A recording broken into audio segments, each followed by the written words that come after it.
आज फिर से बिजनौर की नुमाइश में किसान इकट्ठा हो गए और इसे नाम दिया गया किसानों की महापंचायत। यहाँ पर हज़ारों की संख्या में शहर का किसान पहुँचा। इस महापंचायत में राकेश टिकैत भी पहुँचे। उन्होंने अपने बयान में कहा कि बिजनौर का प्रशासन किसानों को तंग करने में लगा हुआ है। हाथी फसलों को नुकसान पहुँचा रहे हैं और अगर हाथी करंट वगैरह से मर जाता है तो प्रशासन किसान के खिलाफ रिपोर्ट दर्ज कर लेता है, जबकि जंगली जानवरों ने इतने किसानों को मार दिया है लेकिन सरकार कोई एक्शन नहीं ले रही है। एक सवाल के जवाब में उन्होंने ईवीएम पर चुटकी लेते हुए कहा कि ईवीएम तो सरकार की मौसी है, भाजपा को वोट कोई देता नहीं है लेकिन जीतती हमेशा भाजपा ही है। उन्होंने कहा कि अधिकारी की कलम देखकर अंदाज़ा लगाया जा सकता है कि वो सरकार की किन नीतियों पर चल रहे हैं। बहुत बहुत धन्यवाद। अब इनके बाद मैं आमंत्रित करूंगा हमारे चौधरी जतन सिंह जी। परवीन इच्छा भाई उमर साहब बैठ जा भाई।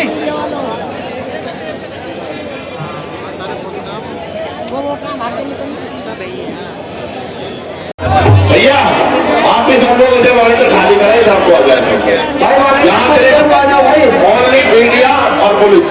आप इधर से हट जाओ, सब लोग उधर जाओ। क्या कहना बिजनौर वासी के लिए? देखो, बिजनौर वासी का कहना ये है कि यहाँ का प्रशासन और सरकार तंग बहुत कर रही। ठीक है, बे फसल हाथी नुकसान कर जा, हाथी को कुछ नहीं। हाथी जो हो रहा करंट पड़ते कहीं तक मर गया तो किसान जेल में।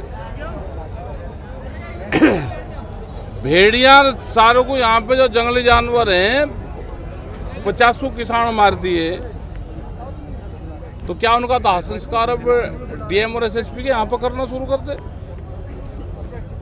उस पर कोई एक्शन नहीं।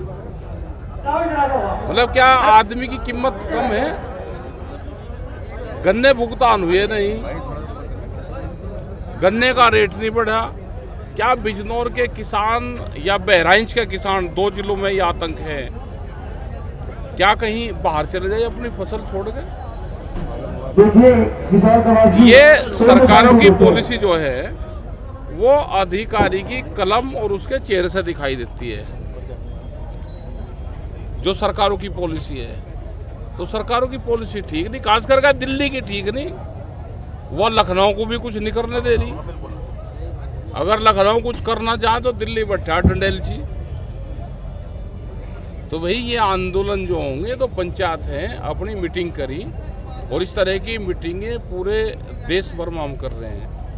चाहे वो छत्तीसगढ़ का मामला हो, वहाँ पे आदिवासी बना के मुख्यमंत्री सारे जंगल काट दिए, यहाँ पे पेड़ लगवा रहे, और हसदेव के वहाँ पे जंगल काट दिए कई लाख पेड़। यहाँ पे कह रहे जी पेड़ लगाओ, सारे अधिकारी लगा रखे, सारे लगा रखे, एक पेड़ लगवा हुए, कह लीजिए फोटो खिंचवा लो, पर्यावरण को बचाओगे।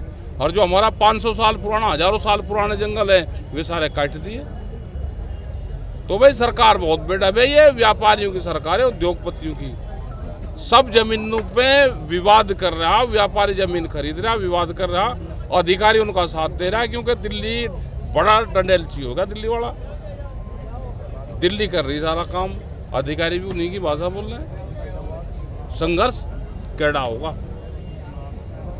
तो टिकैत साहब 10 सीटों पर उपचुनाव होना है और मिलकपुर की अरे बीमारी है ये चुनाव कहाँ? हम तो चुनाव वाले मामले से दूर हैं, हम इसमें फेल है चुनाव वाले में, क्योंकि बीमारी ईवीएम में है। जनता कर लो कुछ ही और जीतते हैं यही, वोट ना कोई देता नहीं, जीतते हैं यही। और चुनाव तो हो रहा है ना, या गन्ना सोसाइटी के उसके जो चुनाव हुए वे आपने देखे नहीं? एक आधी खबर छाप दो जो देख क्या हो। तो आपका कहना ईवीएम खराब है? और क्या ईवीएम सही है? जहाज में सेल बदले जा, पिछला डाटा खत्म हो और अगला भरे जा, वहीं हो जा सारा कर्मकांड। ठीक है जी, सारा कर्मकांड वहीं हो जा। ईवीएम तो इनकी मौसी है भाई, कमा के जाओगी इनके घर दे के जाओगी, कुमाओगी बाहर दो की बिल्ली की ढाल, काम करेगा, दूध दूसरे का पियोगी, पैरा अब इनका देगी। तो ईवीएम तो मौसी है इनकी सरकार की। ठीक है।